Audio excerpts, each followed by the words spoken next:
But thank you for taking time out of this holiday to come and talk to us, or to listen, or to learn more about how to get your ducks in a row, how to get organized, the things and the considerations that to think about as we enter this realm of estate planning. But again, I just want to congratulate all of you in taking the time out on a holiday to learn more. So we'll get started here in about 3 minutes.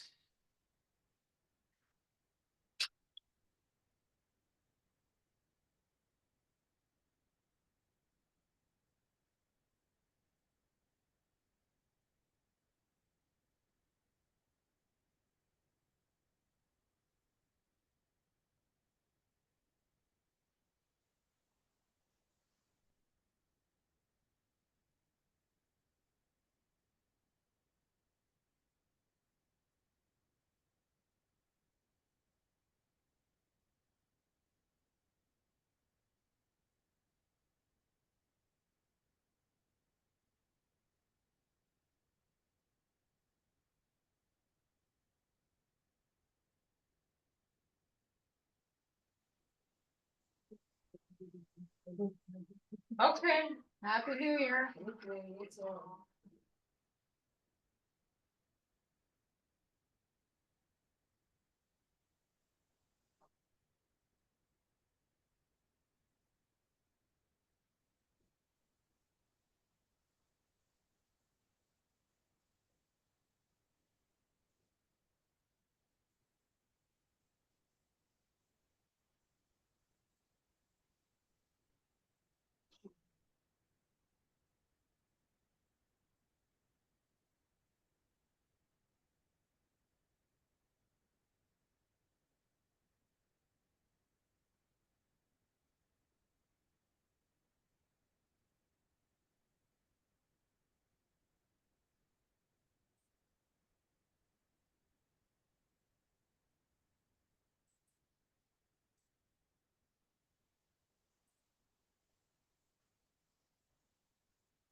Okay, we're going to get started here, and I'm going to do my best to keep an eye as people come in.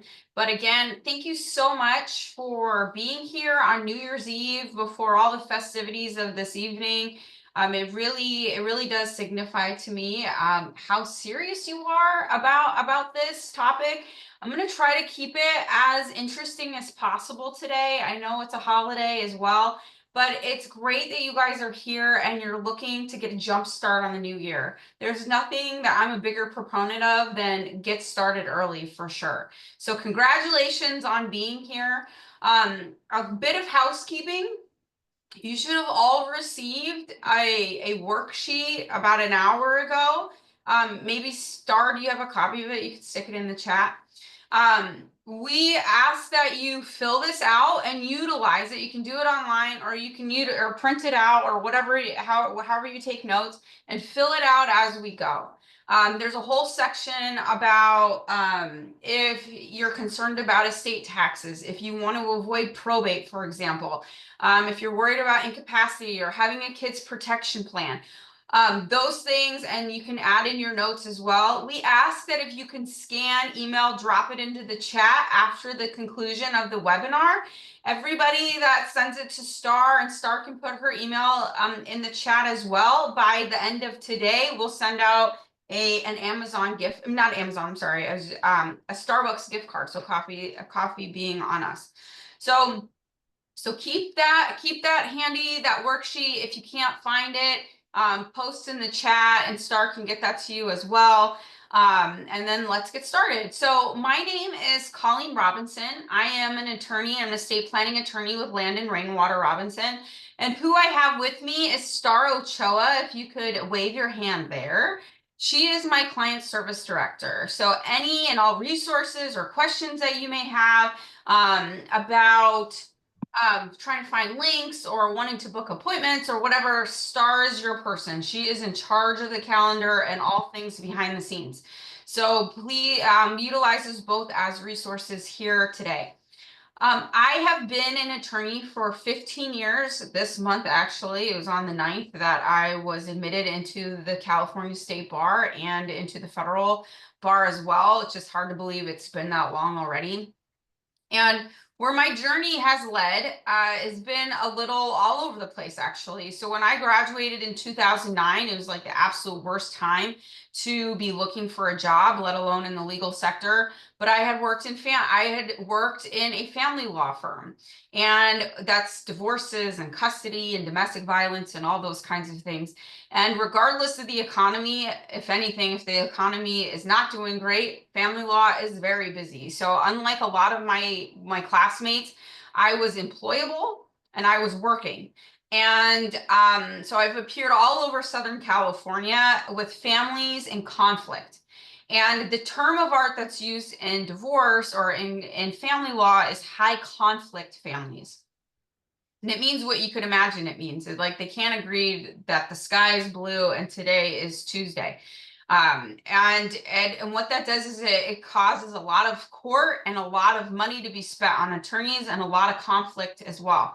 And over time, I got very dispassionate about being involved in litigation because I felt that the end result wasn't great and that I was contributing to that. I worked for a law firm that did estate planning as well, and I loved it. I got to meet clients in a completely different environment and where I felt I was making a bigger impact than what I could do in litigation and changing the course of families' lives and creating legacies.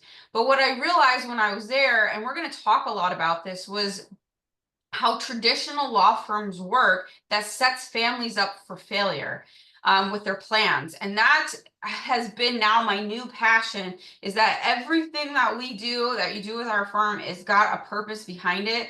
And that is to avoid leaving a mess and to avoid further court and conflict as well.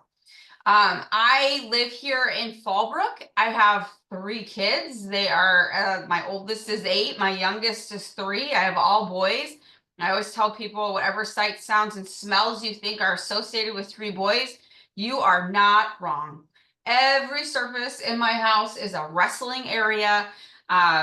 It's a wild time over here, and they're currently out of the house. I'm home today. So it's really, really quiet, and which is wonderful. So that's just a little bit about me, both professionally and personally too. So today, this is for you. If you want to make sure you aren't going to leave a mess for the people you love, and you want to ensure that what you do is leave in its full of clarity, love, and a future full of possibility and care. That sounds like, like very grandiose, but in fact, it's very tangible when we start breaking these things down. And what do those things actually mean as it relates to estate planning? So before we get started, I have a question, and feel free to post it in the chat or to unmute yourself. But why did you sign up for this webinar on New Year's Eve of all days? If anybody wants to contribute.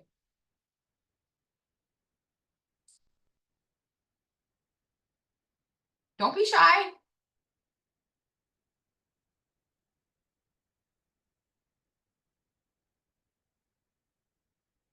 Maybe I'll just start answering for people. Maybe it's having assurance and comfort in knowing your family will be taken care of, and know what happens to your assets and to your family as well if something should happen to you. To organize my thinking and affairs. That's great, Rachel. And I think that's great too. Wanting to learn more about estate planning as well for your clients and your families. And I think that's really important, regardless, especially in real estate, but regardless of what areas that you may practice on. These elements of all of this touches upon so many different fields and so many different situations as well. Did you maybe come for the peace of mind knowing what would happen to your assets at death? We're going to talk about some of those kinds of assets. Things to keep in mind is that depending on the asset, there's a different course of action when we pass away. And we'll talk about that as well.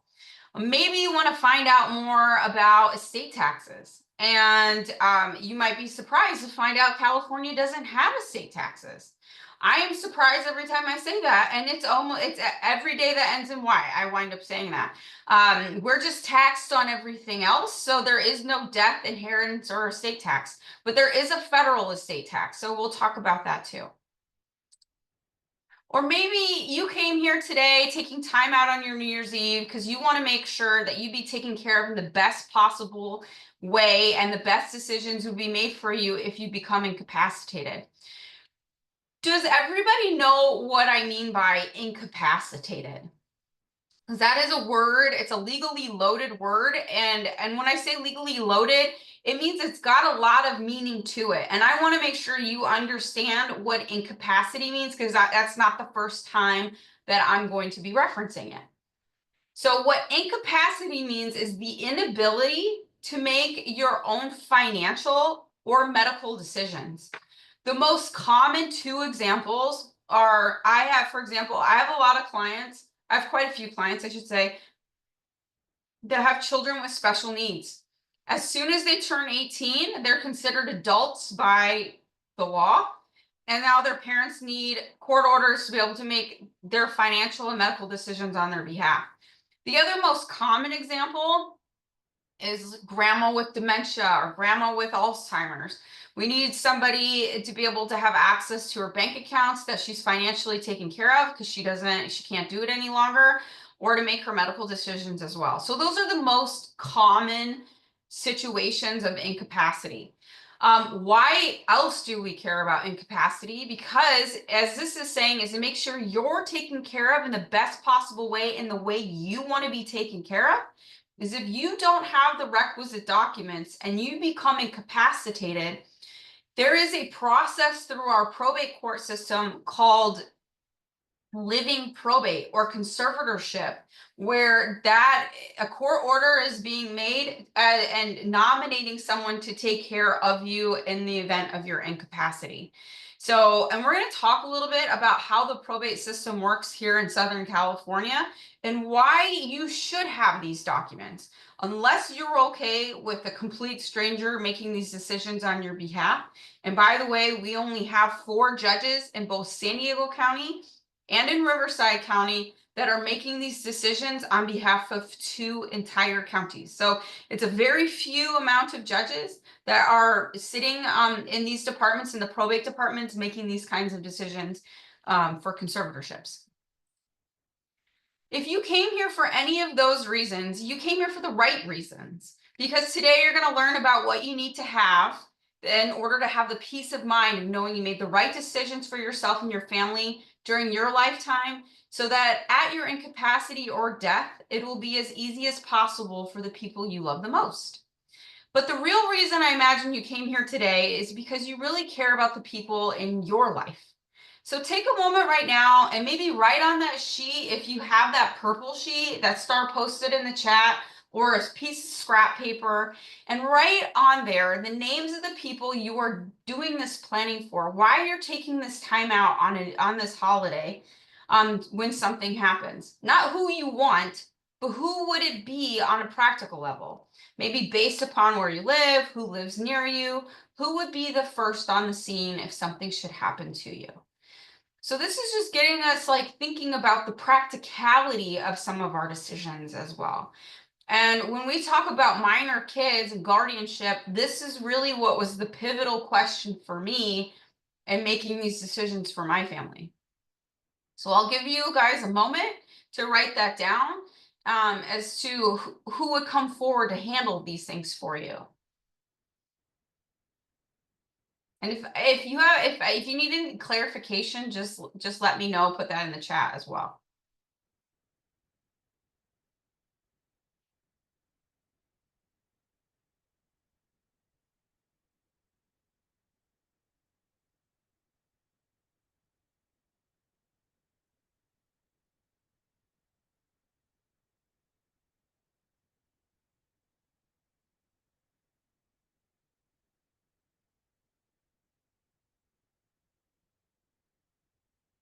Now, let's talk about people who may already have an estate plan, because a large portion of my current practice is reviewing plans that have already been created. So whether you had it created by somebody else, we all have plans. Whether you actually have a physical copy of one or not, we all have them. Whether you created them, like I said, you went to an attorney, you did it online, if you have nothing at all, the state has a plan for you as well. There's always a plan if you become incapacitated or when you pass. It's either something you have nominated, you've done yourself in your own documentation, or it's according to statute. And either one of those, it may contain things that you don't want. We'll look at that today so you are clear as to what your options are. So one way or the other, you're going to leave today with clarity about your next steps for getting your affairs in order for yourself and for the people that you love. Do you guys understand what I mean by the state's plan? So so when we're talking about either if you become incapacitated, who will the state appoint to take care of you? Or when you pass, there's set of laws as to where your assets go, if you do not have an estate plan. So that's what I mean by the state's plan. Most estate plans, whether you do it yourself online or with a lawyer, is planning for death. So one of the things that we do, everything has, like I mentioned before, a purpose. And it's making sure, one of those things is making sure that your assets are accounted for so it doesn't wind up in the Department of Unclaimed Property as well. The Department of Unclaimed Properties, does anybody want to guess how much is sitting in the California Department of Unclaimed Property?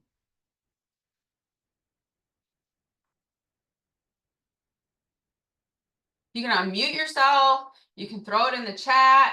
Stars heard this about 500 billion times. It may surprise you. There's over $12 billion sitting in that account of other people's money. And that's just in California. And on the federal level, the federal government has 4 different accounts, and it totals over $58 billion. And what those kinds of accounts are, it could be bank accounts that nobody knew about that grandma may have had, IRAs, CDs, annuities, life insurance with no beneficiaries on it. There's a wide variety of things. And one of the things that I will send you for your homework is, it doesn't have to be today because I know a lot of people have plans, but to go on the Department of Unclaimed Property and make sure you're on a .gov website, the .gov website, so California Department of Unclaimed Property, and look yourself up. The only piece of information you need to include is your name. And if you have a maiden name, throw your maiden name in there as well. And then when you pull it up, you're going to see everything that is in your name. It might not be your money, but like if I put in Colleen Robinson, it's going to show up all the accounts in the state of California that's in the Department of Unclaimed Property under the name Colleen Robinson, because I did this like 18 months ago. And you can see all the different types of money that they're just holding, because what happens is that financial institutions, when there's inactivity on an account, they cannot own these. I'll look for the website in just a second, Kelly, but It's the California Department of Unclaimed Property. And just make sure again you're on the .gov website. Maybe Star, could you look for the link? I just threw it in the chat. Oh, look at that. There, Star just put it above your comment there, Kelly. They so that you can see everything that they have there. And then how do you know it's yours? Because they'll show the address associated with that account. So when an account goes inactive, they do make an effort, depending on the financial institution, to notify the account owner that there has been no activity on this account. There's no activity on the account by X and X date. We're closing out this account and it's got to go somewhere. It goes to the Department of Unclaimed Property.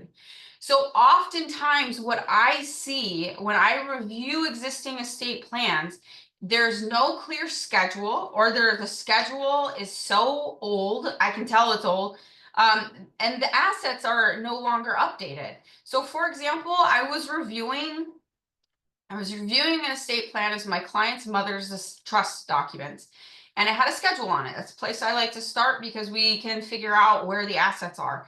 And the bank accounts that were listed was Washington Mutual. Washington Mutual doesn't exist any longer. And the documents were dated from 2009.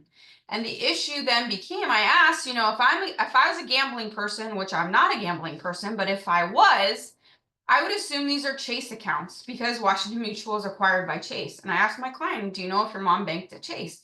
And he said, actually, I have no idea. And the long and short of it is that she did not open, these accounts did not become Chase accounts.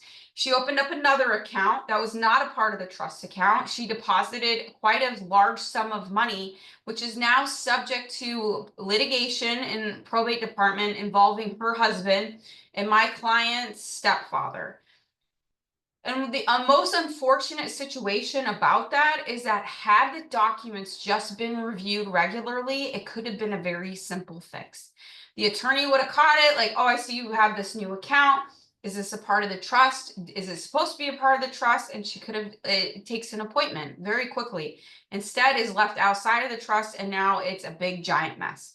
So that's what we want to make sure of, is having a clear treasure map, a schedule of the assets and what you have out there. So not only if you become incapacitated, that people know how to take care of you with your resources, but also what do you have once you pass, so it doesn't wind up going to the Department of Unclaimed Property. And that's such a huge area of issue that I see when I review existing estate plans.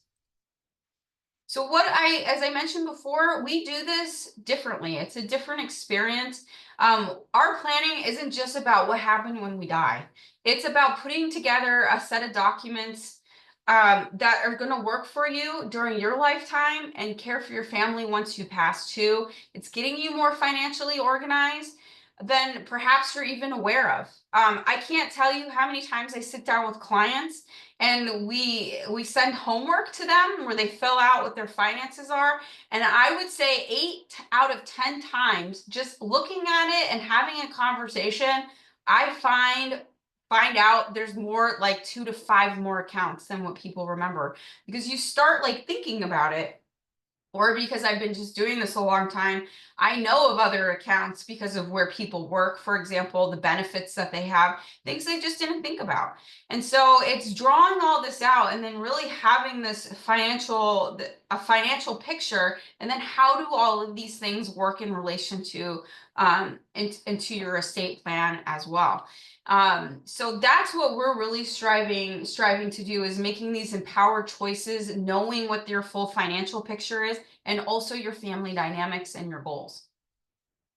So let's review the state's plan. So this is California, by the way. If you don't have an estate plan at all and you become incapacitated or die, the state has an estate plan for you, and it's called going to court. So a judge can appoint someone to make the decisions for you, or give you your family access to your assets, or direct where your assets should go. The court is called the conservatorship if you're incapacitated, like that's what I was talking about before. And then it's called probate when you pass away. To make it even more confusing, the department itself is called probate department, and it handles 4 things. So it handles conservatorships. That's one of, I think of the probate department having 4 pillars because it's 4 different things it takes care of. So one is conservatorship. So if we can't make our financial or medical decisions on our behalf any longer, it's through the process called the living probate or conservatorships. And the second one is guardianships. So if the biological parents cannot take care of their children for whatever reason, incarceration, abusive situation, they parents pass away, whatever it may be, it doesn't go through family law, it goes through the probate department, which is shocking to a lot of people.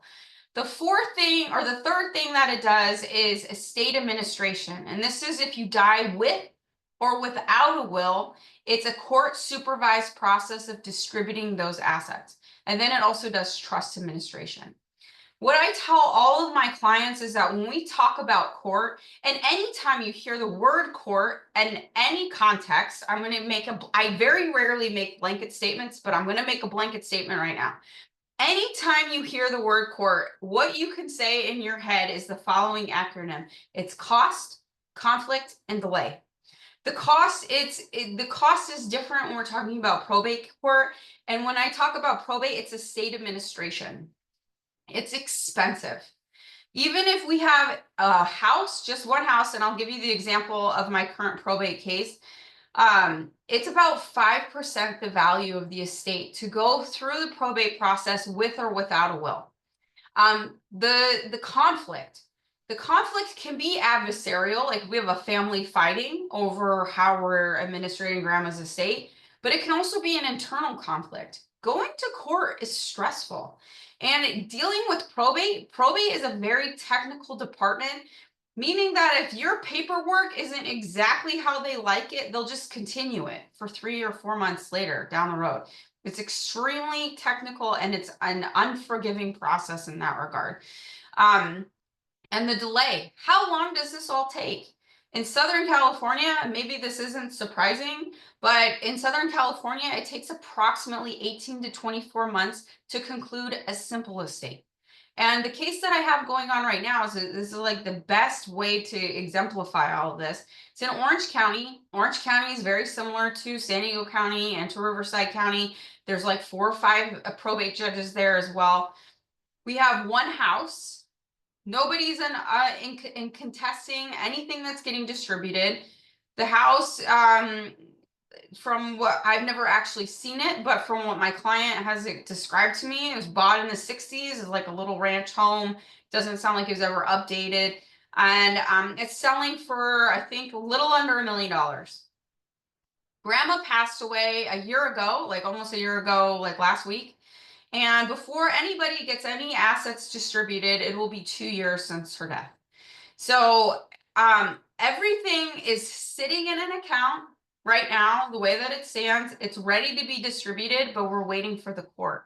We're waiting because every probate case needs 2 hearings. You need the initial hearing for someone to be appointed on behalf of the estate, and you need a hearing for the court to approve of the distribution. So right now we're in that secondary phase, waiting for the court to approve the distribution and waiting for that secondary court hearing. And there's nothing I can do to move up the date because it's not considered an emergency other than everybody wants this over with. So the approximate costs. So these are statutory fees, meaning they're mandatory fees and they're pursuant to the value of the estate. It's like I said, it was 5% the value of the estate. So the home is being sold for a little under $1 million, but the fees for the executor and the attorney is going to be almost $50,000. And then the other person that gets paid out of the estate, it's the probate referee. That is a court appointed appraiser. That's on every single probate case as well. So it's a lot of money and it adds up really, really quickly. And again, that's the only asset that we have in this particular case. So these fees that I'm just describing could have very simply been avoided if my client's mother and her husband had created an estate plan several years ago, but they didn't. I don't know why. And now it's a lot of money that's getting paid out to all these individuals and not to their family. So just think about those kinds of things. That's the state's plan for us all. So as I mentioned, probate takes minimally 18 months to 24 months, and that's for a simple probate. And during this time, what a lot of people don't understand is that no one's getting any distributions out of the estate for those 18 to 24 months. And what if you have minor kids? How are they being taken care of during this time period? And who would you rather have your assets immediately available to? Your creditors, because they get paid first, by the way, before your beneficiaries, or to your children. These are the things that we have control over. So here I have this quote, is that a probate case is really like a lawsuit you file against yourself with your own money and for the benefit of your creditors. The way that the probate process works is not for the benefit of beneficiaries, it's to protect the rights of creditors, because they have this period of time where they're able to file creditors' claims ahead of beneficiaries to get paid out of the estate. So just think of it that way as well. Also, probate court is extremely public. And what I mean by that is that anybody can go to the courthouse. One of the first things that you do when someone passes away and they have a will is that you have to deposit the will. And literally what depositing a will means is you take it to the courthouse and you give it to the courthouse. They don't stamp it, because if they stamp it, they ruin the authenticity of the document. But they take it, and now it's a part of public record where anyone could pull this up. So look at what's displayed here, just like fun fact, oops. This is the actual, well, it's not the actual, but the will of Jackie Kennedy Onassis, for people that know who she is, and hopefully I'm not dating myself. But John Lennon, here's another example, John Lennon, Anna Nicole Smith, Babe Ruth, Jerry Garcia from the Grateful Dead, JFK Jr., all of them had wills. And guess what? All of them were public. So you can go to, I'm sure John Lennon was living in New York. You go to New York probate department and you could look that up. Babe Ruth, I can't remember if he died in New York. JFK Jr., I think he may have died in New York as well. I don't know about Jerry Garcia. Another thing that I always tell people is that you could take a virtual field trip to the Los Angeles Superior Court and just look at Michael Jackson.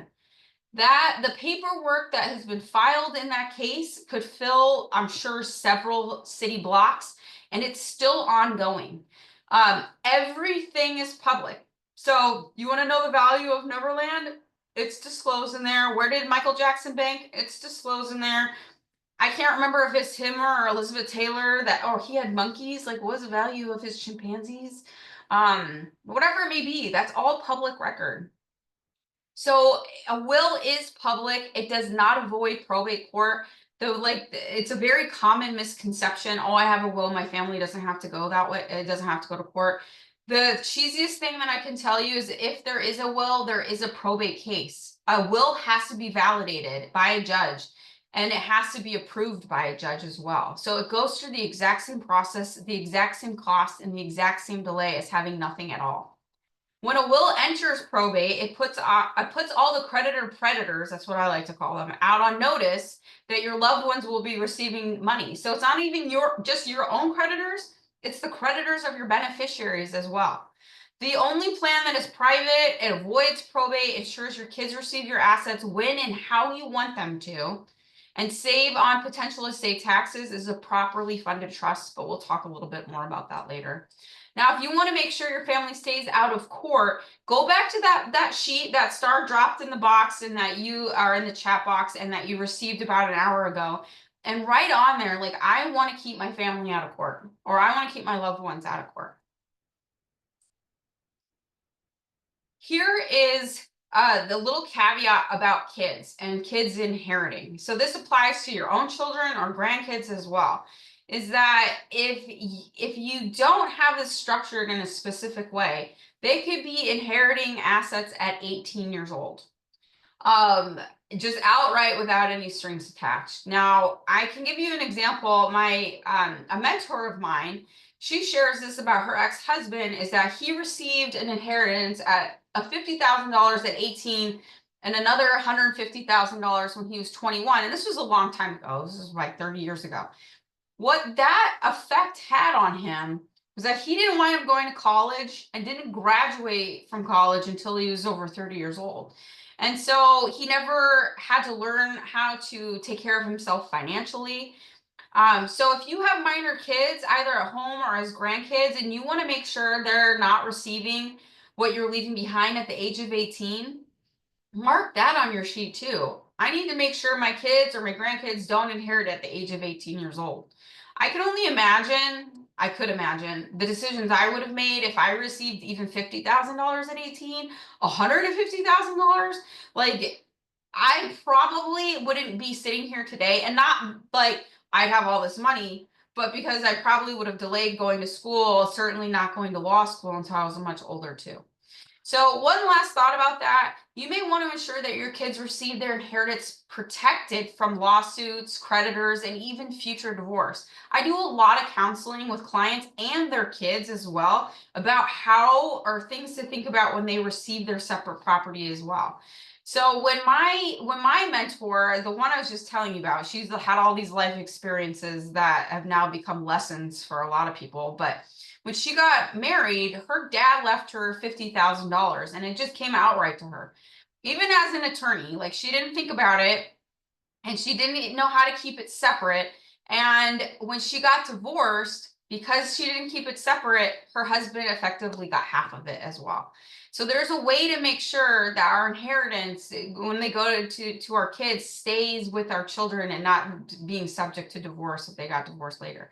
So if you want to ensure your children's inheritance is protected from lawsuits, creditors, or future divorce, no matter how old they are, make sure you make a note of that too on that worksheet as well. So before we move on from talking about kids, if you do have minor kids at home, I just want to illustrate two quick little stories where your kids are at risk, even if you already have guardians named in your will. So if you don't have named guardians at all, and by the way, 69% of parents don't, and something happens to you, the choice about who raises your kids gets left to a judge. And I mentioned there's only 4 judges in both San Diego County and in Riverside County that, when I appear in their courtrooms, they have 2 sessions. You either show up at 8:30 or you're called in at 1:30. And I've been doing this long enough where 8:30 is not when they actually start. You have to be there by 8:30, but the judges don't take the bench till after 9, and maybe it's even later than that. And then they have to take a mandatory rest or stop at a break at 10:30 for the court reporter, and then they have to stop at 12. And I think that's pursuant to union rules. And then at 1:30, it's the same situation. They don't usually start till 1:45 or 2 o'clock. They have to take a break at 3:30, and they have a hard stop at 4:30. They don't go over 4:30. So I was sitting there in a department one day and in an afternoon session, and I calculated how many minutes the judge has to make the decisions on, they had 28 matters on their calendar that afternoon. The answer was under 2 minutes. 2 minutes a case. Could you imagine, or would you want a judge spending 2 minutes to decide who's going to raise your kids till they're 18 years old? I could tell you that's not the odds that I want to have with my kids. So the story I want to share with you, it's this family. This is a true story. And by the way, all of these stories are not designed to scare you. It's designed to give you the tools to know what you need to think about so that your family doesn't become one of these stories as well. So this is about the Barber family. This is here in California. They're a mom and a dad, and they had 3 sons, and they went on vacation out to Arizona. While they were there, they had this terrible car accident where both parents died. The boys lived, thankfully, and when the authorities finally found a family member to pick them up, the one they found was one of the sisters of the mom, so the aunt.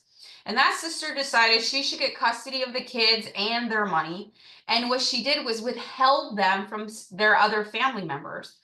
And what this did was cause a lot of conflict and litigation. It cost over $100,000 in court fees, litigation, attorney's fees, when a judge ultimately decided that a different sister should raise these kids and appointed a financial guardian over these boys' inheritance.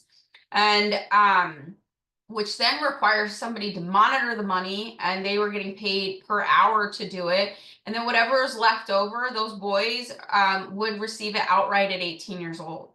So it's very expensive, and this family didn't have a plan at all in place if it's not evident or obvious there. So if you want to ensure that the people you choose raise your kids in the way you want them to be raised, both financially and according to your values, make sure you write that on there. We do guardianship workshops. Like if it's just like a mental block altogether, like write that on there, and we'll invite you to our next guardianship workshop. Even if you have a will that names a guardian in those documents, your kids can still be at risk. And this is what I realized was wrong with the way most estate planning attorneys deal with minor families with minor kids. That when my son was born, my youngest was born, he's 3. I was holding him in my arms, like he's tiny, postpartum, and somebody had asked me, what if you and your husband go out, which we hardly do, but if you go out and the two of you don't come home, what is going to happen to your kids? And it really stopped me in my tracks, because I had to think about, what would my 22-year-old babysitter do? And she's wise beyond her years, but she's still 22 and she's not family. And I realized I didn't give her enough phone numbers. She called the police. What would the police do? They would take my kids into custody until they try to find family members. And that was not okay by me. And so this is what we have created. It's called the Kids Protection Plan. And what that does is it ensures that kids are not at risk, and that we're not leaving any gaps in care that only a like a will only plan does. So if you want to make sure that your kids are never taken care of by strangers or placed in temporary foster care, put that on your sheet, is that I want a kids protection plan. And the other reason why you want to mark that down is if there's anyone in your life you would never want to raise your kids. Like, it's usually a very visceral response. Like, do you have any family members that, like, over your dead body, you would want them, like literally want them taking care of your kids?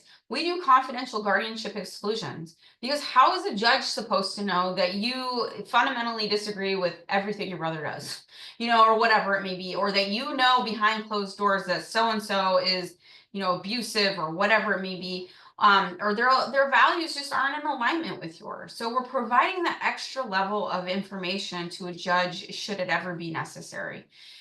So again, if this is something that is lacking or that you want for your family, make sure you write that down on your list as well.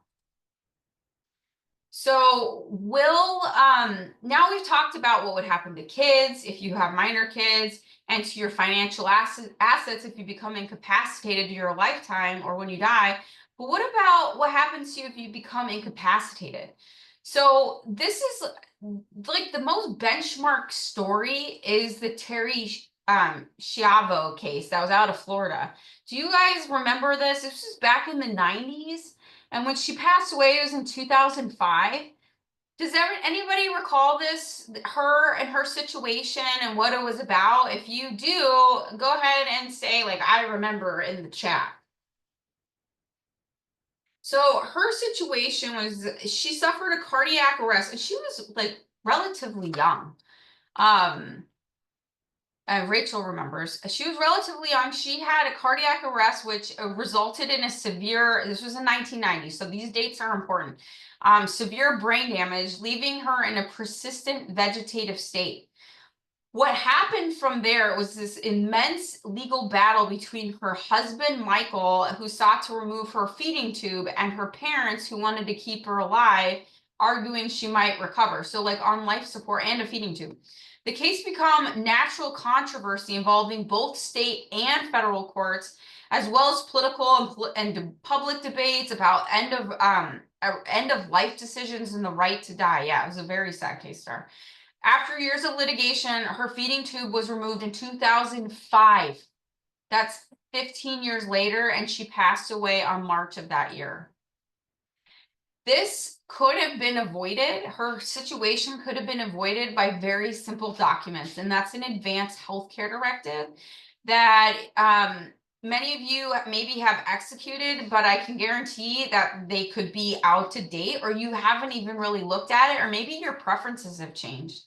So it's looking at these documents again, or if you don't have them, getting them in place. So it avoids a situation like her and her family. And it's just heartbreaking all over the place. So if you want, if this is something that you know you need, you want to make sure you write that down on your sheet as well, is that you want to make sure that your incapacity planning is complete. And having the medical, we make the medical decisions, and by we I mean collectively, is that we make those medical decisions. We appoint the people to make those decisions on our behalf. So we're not burdening them either with those decisions. Like, what would I have wanted as well? So these are common planning techniques that just, let's face it, they just don't work. Many people think that they can avoid all of this by this is about how you own property. And this is so important because there's a lot of misconception about this and how it actually works. And I do a whole workshop just on real property and the pitfalls that could occur just by how you own real property. So people think that they could avoid probate just by how you own property, designating a beneficiary for their assets, or signing a will.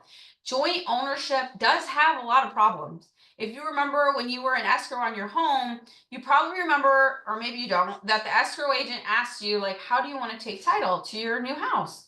If you're single, you just say, in my own name. If you're married, you might have said joint tenants. Or maybe you're just like, I don't know what to pick, so this one looks good too. I hear that all the time, by the way. If you said you take property as joint tenants, you have the benefit of avoiding probate upon the first death of one of the owners. But the downside is you don't ensure that the surviving joint tenant won't give all the property away to a future spouse and lose all the assets to a creditor. And you also don't get the benefit of a double step up in basis when you own things as joint tenants if you're married. And that is the biggest problem that I see when we review deeds for people who are creating an estate plan. So these are just a few of the critical things that we look at and walking out how these actually play out. And it's not, and I don't want to say that this is the problem of escrow. It's not, because they're not attorneys and they tell you, I can't give you legal advice. Go seek out an attorney if you have any questions. So it's really important to understand how these differences play out. Designating a beneficiary is an option where assets may allow for it, and most common are like life insurance and retirement accounts and things like that. But many assets, you can't designate a beneficiary on there. And where you designate a beneficiary, the beneficiary has unlimited control over the assets.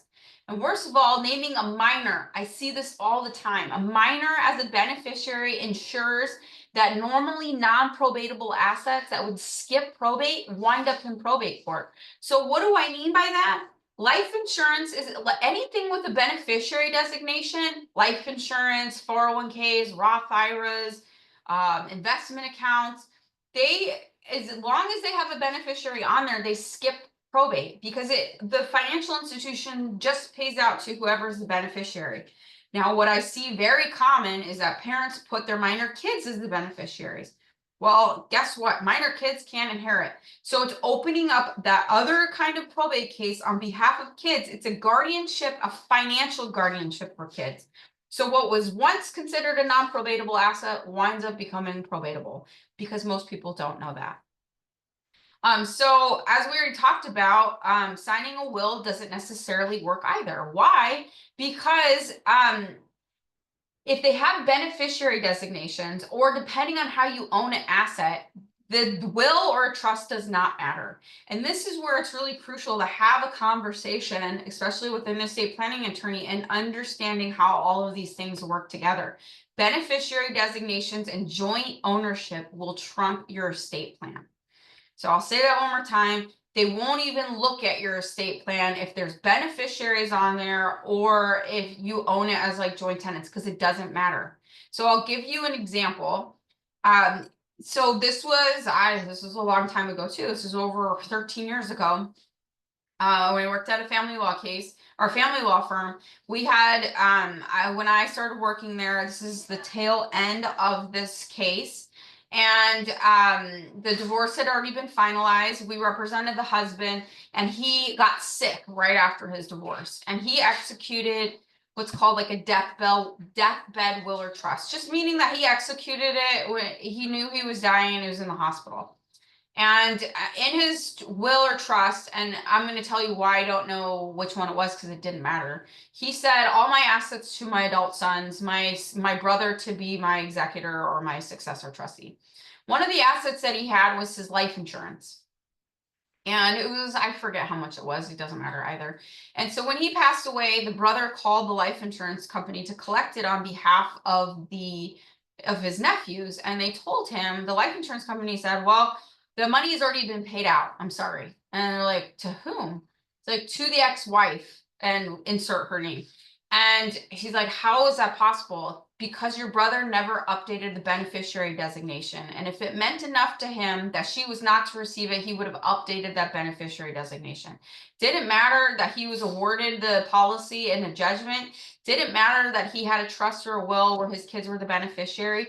They only take the marching orders from the beneficiary designation. So it's really important to put your eyeballs on those if you haven't seen them in a while, and verify what your assumptions are as to who your beneficiary is, but understand how it works in congruent with your estate plan if you have one.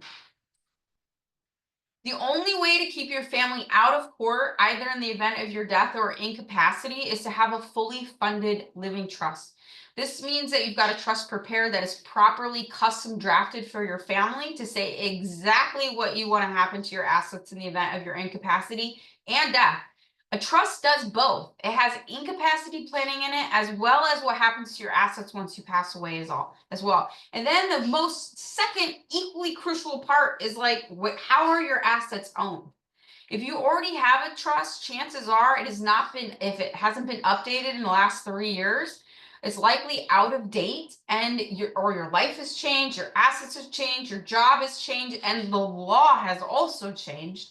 So we want to make sure you take a look at that as well. And it's also very likely that your assets aren't even properly owned. This is the most.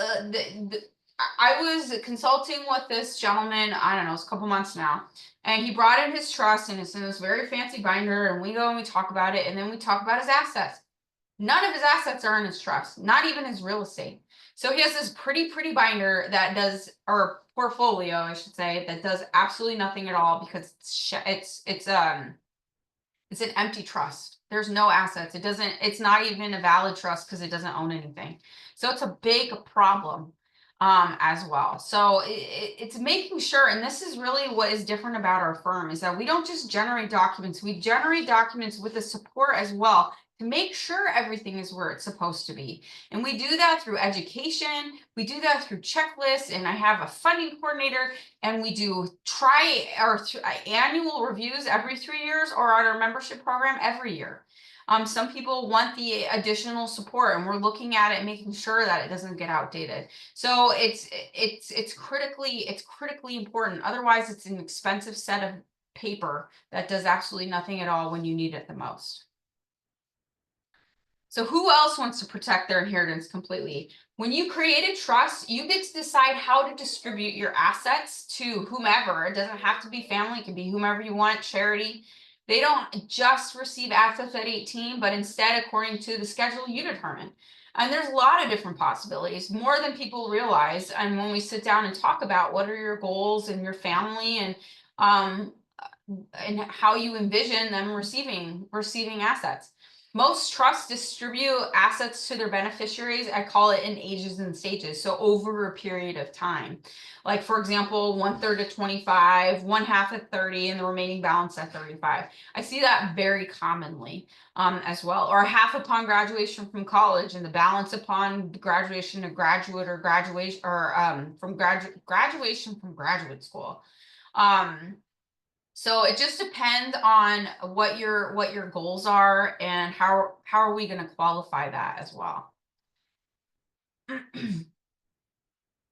How many of you would like to own assets that can't be touched by creditors? Never be subject to estate taxes, and never be taken away in the event of divorce? We would all like that. I would like that too. Now, what if I said we could do all of that, but you couldn't control those assets? Now, there's always like a positive and a negative. you'd be a little less interested. Well, in our trust, you can give your children assets that can never be touched by creditors, will never be subject to an estate tax, and never be taken away in event of divorce. And you can give them complete control. So you can have it both ways. These are some of the different techniques that we offer that is also really unique as well. And just things to talk about. Some of these things are very appealing to certain families and some of them aren't. But if these are things that are interest you, make sure you mark that down on your sheet as well, like different strategies to protect my kids' inheritance. So I mentioned this about estate taxes. So here, the estate tax exemption is $13 million for an individual, meaning that you can gift unlimitedly at your death up to, I shouldn't say unlimitedly. You can gift up to $13 million at your death tax free. If you were married, you get to combine these death coupons or like these weird death coupons to $26 million tax free. Now, anything over those thresholds are taxed at a rate of 46%. So it comes with a hefty tax bill. Now, it affects very few individuals, like people with over an estate over $26 million. That amount was supposed to come down in January. That is supposed to sunset, but I don't think it's going anywhere under the current administration. But it's going to wax and wane over the course of our lifetime. And that, like, just as a brief example, back in 2000, the federal tax exemption was $600,000. That was a lot lower. So it went from 600,000 to $26 million in 25 years. That's like a huge increase. But that is one of the things that we're always looking at too. Why we meet with our clients every 3 years is that we're keeping an eye on the changes in the law as well as it relates to our clients and their assets, wherever phase of life that they're into. So if you do have a taxable estate or you suspect you will have a taxable estate, that is something you need to mark down on your worksheet as well. Like, I want to avoid estate taxes. So as I mentioned to you guys before, this is just the amount that's being held in the federal government. It's over $58 billion of unclaimed property. I don't have the links to that. I have to find them, but that's at the federal level. So this is, again, just highlighting why it's so important to be financially organized. A lot of things now aren't mailed to us. Like, if you think about it, like statements, they don't want to mail statements to us. And I mean they as in financial institutions. They just want to email it to us because it's cheaper. They don't have to pay a paper stuffer or the postage or the envelope or the paper. They just want to email it to us because they can just do it automated by a robot, right? But the problem with that is if we don't leave behind the passwords, the account numbers, there runs a risk that our successor trustees or family members won't find it. And then it winds up in the Department of Unclaimed Property. So just think about the things that you have. And I'm not meaning this like facetiously or like suspiciously or anything along those lines, but the assets that you have that maybe nobody knows about. Crypto accounts have no paperwork. So if you have a crypto account like Bitcoin, for example, there's no paperwork. I don't think there's an account number that's associated with it. There's a reason why it's like that. Is because of the appeal that there's no I can't think of the right phrase right now, but there's no paper trail to it. Maybe it's bank accounts. Maybe you have this other bank account that you opened up. And this is what I mean when I sit down and I talk to people and we look at their spreadsheet and then it gets them thinking about it. They're like, oh yeah, I have this. Remember we opened this account up because of the interest rate? Or remember we did this? We set up that Robinhood account. We got this other life insurance policy. So just think about it. And if you aren't clear, make a note on your worksheet. I really need to create an asset inventory. And that's what we create with our clients is this very clear asset spreadsheet that becomes what I call the family treasure map. So if you become incapacitated, the people that you've nominated to take care of you know exactly what you have, how to access it, most importantly. And then once you pass, the assets that you have as well. Right now, I'm consulting with one of my clients and her brothers. Her parents passed away a couple of years ago and they just keep finding stuff. And so we're doing an assets search on their parents because now they're just at this point, like, we don't know if there's more stuff out there because we can't find it. But like they find these like random statements. So we want to make sure everything is accessible and in one place as well. And this is really one of our favorite things we do. What about your values, insights, stories, and experiences? What rounds out, in my opinion, and makes an estate plan like a living plan, because it's about capturing the things that are just equally as important, in my opinion, as our assets, and that's our stories and our experiences and where we came from. If you had to choose between the people you love receiving money or your values, your insights, stories, and experiences, what would you choose? Let me tell you how and why this is so important to my family. So I come from a very large, stereotypical, loud Irish Catholic family on my dad's side. My dad was one of nine, and his youngest brother, his name was Marty, and Party Marty is what his nickname was, and his favorite holiday was Christmas Eve. And every Christmas Eve, he called all of us. So there's like 7 billion of us. There's not quite, but a lot of us. He called us all on Christmas Eve, and he lived in Vegas. Like most of my family lived out in the Midwest, so he called everybody in the Midwest first, and then we were always like the last. Even as adults, he called us as an adult. And when my oldest was born a month early at Christmas. His birthday was the 20th, and he was in neonatal because he had jaundice. He was orange, and like it's just amazing to me when I look at the pictures. I'm like, how did I not notice he was so orange? But so we were walking in on Christmas Eve to Sharp Mary Birch, and I had already turned off my cell phone, and that's when my uncle called. And he left me a voicemail, and it said, Colleen, I know that Declan's in the hospital. That's my oldest son. And he is going to be just fine. I know he's going to be just fine. Tonight's the most magical night of the year, because that's exactly what he believed. I love you, and I can't wait to see more pictures. He wound up passing away before Mother's Day of 2017, excuse me, less than 5 months later, and I lost that voicemail.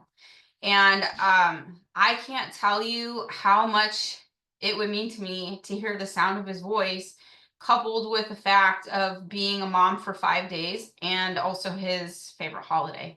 And being able to share that with my family, like all of us being able to hear the sound of his voice again. So that's where this comes from. It has nothing to do with the law, but it makes a tremendous impact on our families. There's certain things I think that money can be recreated. There's certain things money can't buy, and it's our stories and the sound of our voice telling these stories that mean the most to us too. So we include this in all of our estate plans as well. It's called a legacy interview, and we update it and we add to it every 3 years as well. And the idea is that we create this amazing library of stories that sit in your client portal too. So I hope, and Star does those, and she does an amazing job, and it's one of our favorite things. The stories I've heard from our clients have just been absolutely amazing. So now we now know what doesn't work, doing nothing, or just maybe having a will only, or even getting a estate plan by an attorney, and I've seen plenty of these, who just focuses on the documents and doesn't ensure protection of your kids, or like gives you any education about your assets, doesn't ensure that your assets are owned the right way. They just hand you a set of documents. And who's not going to be there when something happens to you, doesn't try to facilitate keeping your family out of court and out of conflict, or about keeping your assets out of the Department of Unclaimed Property. Here's the other thing, and this is what you need is different than what any other family needs, because of your family dynamics are unique to you. And this is a part of our conversation as well. Your assets are unique to you, and the laws it applies to your family dynamics and your assets are also very specific to your circumstances. I will say it's possible to do one size fits all, or even DIY, like do it yourself online. And it could make sense, and I can share those kind of situations, but oftentimes people bring me those documents and they're either unsigned or they're just unclear what they're supposed to do with them. So let's talk about how do you get started, or what are your next steps? Because I never leave people hanging, for sure. And what that next step is, it's a life and legacy planning session. It's a 2-hour meeting. We can break it up into 2 different 1-hour appointments, but either way, it's the same process. It's a process our clients love, and you will too, because you'll feel really great about the choices that you've made and understand what your options are. Even if you don't decide to hire our firm, you will have clear understanding of what your next steps are as well. The other option is to book a 15-minute consultation. It's completely free and at least gives you answer any questions you may have and outline kind of a roadmap of where we take it from here. You have nothing to lose, so I certainly recommend at the very least is scheduling that 15-minute free consultation. But so you have two options. Like I said, I'm going to give you the calendar links to both. I have a whole slide just for that. So it's booking a 15-minute free consultation. It's a phone consultation. Or if you're just like ready to go and I want to take these next steps, I want to start the year off with a bang, let's sit down and schedule the life and legacy planning session. Where we go through what your family dynamics are, your goals, we look at your assets, or we review your existing estate plan. Then your job is just to choose the plan that makes the most sense and sense to your family and budget wise as well. And we have the right plan at the right price, as cheesy as that sounds, but that's truly what we're doing here. And so how this all initiates the life and legacy planning session is that we send you a questionnaire and you fill it out. And it goes over what your goals are, what kind of assets that you have, your family dynamics, so that I have a clear understanding of what's going on. And then when we actually sit down and meet, we solidify all of that. So we'll support you to create an inventory of your assets, and then that 2-hour meeting or 2 1-hour meetings that support you to make the informed, empowered decisions for the people you love, so that you actually got a plan in place that's going to work, and that's most important there as well. So what does this all cost? So I'm giving, because you guys are taking time on a New Year's Eve. Like, I can't even tell you how amazing that is. $250 coupon. And I'm going to explain, like, that is for 2 different reasons. One is to say Happy New Year, or actually 3. 2, I'm not doing this because I'm also just a nice person, but it's to fend off the biggest problem, and that's called procrastination. The normal cost to a life and legacy planning session is $750 for that 2-hour meeting. However, if you book that meeting, you turn in your homework and you show up, we're going to waive that $750. But the average cost of doing an estate plan at their office runs anywhere between $2,500 to $8,500, depending on your dynamics, your assets, and your goals. It's really just depending upon what your goals are. And then we'll help you choose which plan makes the most sense to you, but you're in the driver's seat. I'm here to be your legal guide for sure. So by the end of our time together, you'll know with certainty you're making the best decisions throughout your life and for the legacy that you leave behind and for your family as well. So this is the golden ticket. This is the prize, as I was mentioning before, to help you take that next step and really to fend off procrastination. The biggest problem that we see is just that if you decide to go forward and, like, I'm going to call Star on Monday after the holidays, the chances are you actually probably won't. So and I'm going to give you the links here in a second. It's a QR code for either the 15-minute consultation over the phone or for a life and legacy planning session. So it's your choice on what you want to do, but I encourage you to take action today. So this is just how to claim your ticket. One is to email Star that worksheet you guys have all been filling out. And then 2 is to book an appointment either through the links that Star will put into the chat or on the QR code if you have your phone handy as well. And then secure your date and time there either way. So let me pull up my QR code. Here it is. I know it looks a little bit blurry, but I tested it out with my phone. So this is the 15-minute consultation. This just gets us, I can talk to you if you have any questions that you're not comfortable asking here, gives you the opportunity to do that. Or if you're ready, like, I've been meaning to do this, like, let's get started. The one over here on the right, I don't even know if it's showing, it's probably not. The one over the right, that's my life and legacy planning session calendar. We do this on Zoom. We do this in Carlsbad, in Temecula, Marietta, Rancho Bernardo, in Fallbrook as well. So I meet with clients all over the place to make it as convenient as possible wherever you're located as well.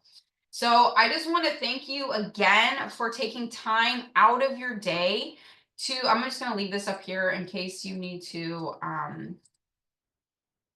I like clicking through it too fast. Make sure you turn in those worksheets so that we can give you the free coffee to Starbucks, and then take advantage of my calendar, because I can tell you already things are very busy. January is people are snoozing through the holidays, but January things start picking up. It's just the way that it works. So claim your spot on my calendar. This is completely obligation free. It's educational based.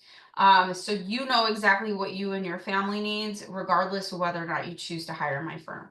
So does anybody have any questions? And you can unmute yourself. I have a question.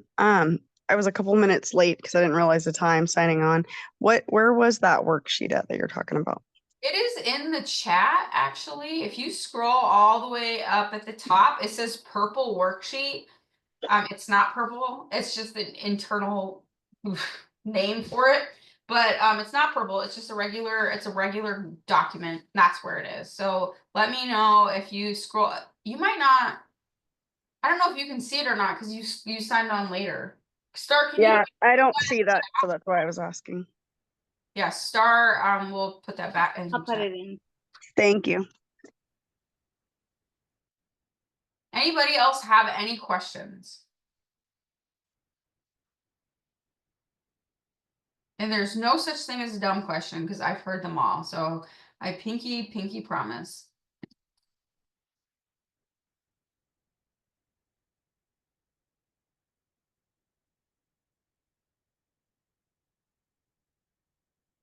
And Star put our phone number on here too, that you can email or call her to book an appointment. That's her direct line. It's 951-200-3079. You can also email, and she put her email address in here too, for those worksheets. So it's CSD Charlie Sam David at protectyourfamily.law.